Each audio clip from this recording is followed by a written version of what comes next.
পুন্না rail gate সামনে কানিস সাইল নীলাম বাজার road, এদিকে আপনি মেইন টাউন আপনার সন্তোর বাউ দিকে গিয়ে সামনে পুলিশ পয়েন্ট ফাড়ি দিয়ে আপনারা দেখবা হয় শিলচর বদরপুর যে কোনো জায়গায় সামনে একটা হসপিটাল। চলো ওই যে হসপিটালটা আপনারা দেখেন আশীর্বাদ হসপিটাল।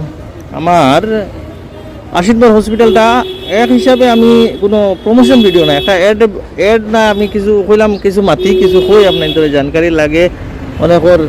আপনারা দেখতে এনে হইল কি একদম সামনে আপনার কিতা কইন রেলগেটের সামনে, সামনে মসজিদ দেখেন, রেলগেটের সামনে মসজিদ, বড় মসজিদ, ঠিক সামনে এই হসপিটালটা। এই হসপিটালটা হওয়ার কারণ হইল, দেখানোর কারণ হইল কিতা জানেন না আপনারা? এটা দেখানোর কারণ হইল গিয়া রিজনেবল রেট।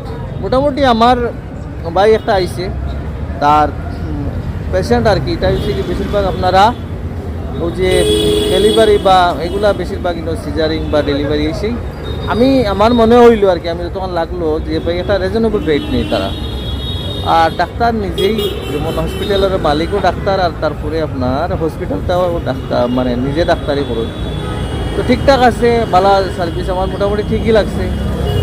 আর আপনারাও ভিজিট করিয়া বা জানিয়ে দেখতে পারেন আশীর্বাদ হসপিটাল জেলা দেখতরা ভিতরে। হসপিটালটা হইল কি বেশ বড় না, ছোটো মোটো হসপিটাল। আর সিভিল হসপিটাল ডাক্তারগুলোর নাম এই ডাক্তার মানে মনে হয় ডেইলি দেখুন, মনে হয় আপনারা এইটা পোজ করিয়া ফুরিয়া দেখিলেই বা। আর যে একজন ভিডিও বানারা হিসাবে, ভিডিও ক্রিয়েটার হিসাবে আমি যেন যাই কিছু না কিছু হরকত করি, তার মাঝে ওইটা এটা দিয়ে ছোটো মোটো বোর্ড, এই বোর্ডের মাঝে কিটা জানি না। তো হসপিটালটা ওলা মোটামুটি আমার ঠিকই লাগছে, রিজনেবল রেটে সার্ভিসটা ঠিকই লাগছে, বালাবালি। আপনারাও দেখতে পারেন, যাচাই করতে পারেন। আর আমার যে ভাই যাই আটি নানি ভিডিও সিডিও বানাইবার আদত, তো তার লোক এইগুলো ছাড়ি দিলাম। বাদ বাকি আপনারা নিজের বিবেকে কাম লইবা দেখবা। আইলাম হিসাবে একটা কথা, মানে একটা জানকারি দিলাম অনলাইন করে।